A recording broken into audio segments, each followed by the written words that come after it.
सम्राट के मंत्रिमंडल से एक मंत्री का इस्तीफा।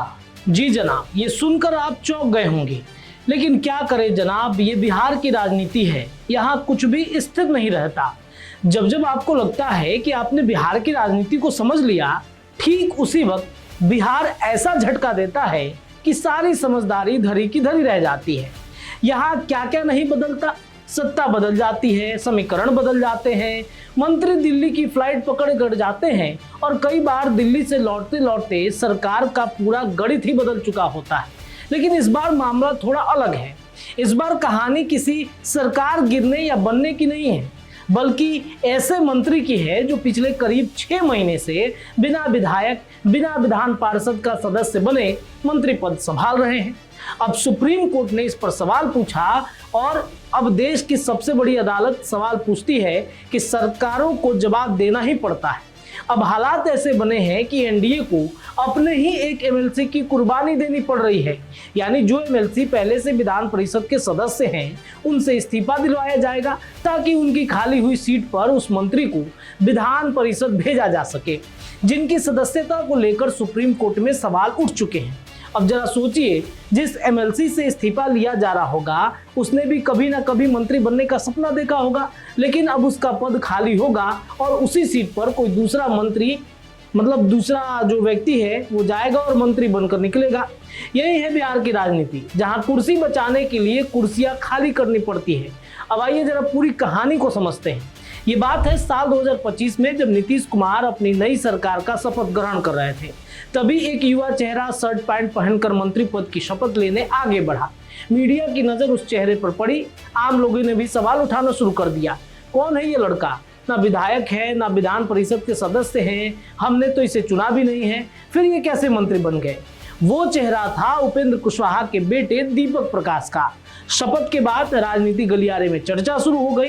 विपक्ष ने सवाल उठाए, संवैधानिक बहस शुरू हुई, लेकिन सरकार का जवाब साफ था कि संविधान के अनुच्छेद 164(4) के तहत कोई भी व्यक्ति मंत्री बनाया जा सकता है, बशर्ते वो 6 महीने के भीतर विधानसभा या विधान परिषद का सदस्य बन जाए। यहीं से पूरी कहानी ने नया मोड़ ले लिया। 6 महीने का समय बीतने लगा, लेकिन दीपक प्रकाश किसी भी सदन के सदस्य नहीं बन सके। इस दरमियान सरकार दोबारा बदल गई। इस बीच मामला सुप्रीम कोर्ट पहुंचता है। सुनवाई के दौरान अदालत ने सरकार से सीधा सवाल पूछा कि आखिर बिना सदन का सदस्य बने कोई व्यक्ति मंत्री पद पर कैसे बना हुआ है? यदि संवैधानिक समय सीमा समाप्त हो चुकी है तो सरकार किस आधार पर उन्हें मंत्री बनाए हुए हैं? सुप्रीम कोर्ट के इस सवाल ने बिहार सरकार की मुश्किलें बढ़ाई, क्योंकि ये केवल एक मंत्री का मामला नहीं था, बल्कि संवैधानिक व्यवस्था और मंत्री पद की वैधता का सवाल बन चुका था। संविधान स्पष्ट कहता है कि कोई भी गैर सदस्य मंत्री अधिकतम 6 महीने तक ही रह सकता है। यदि अवधि में वो विधानसभा या विधान परिषद का सदस्य नहीं बनता है तो उसे मंत्री पद छोड़ना पड़ता है।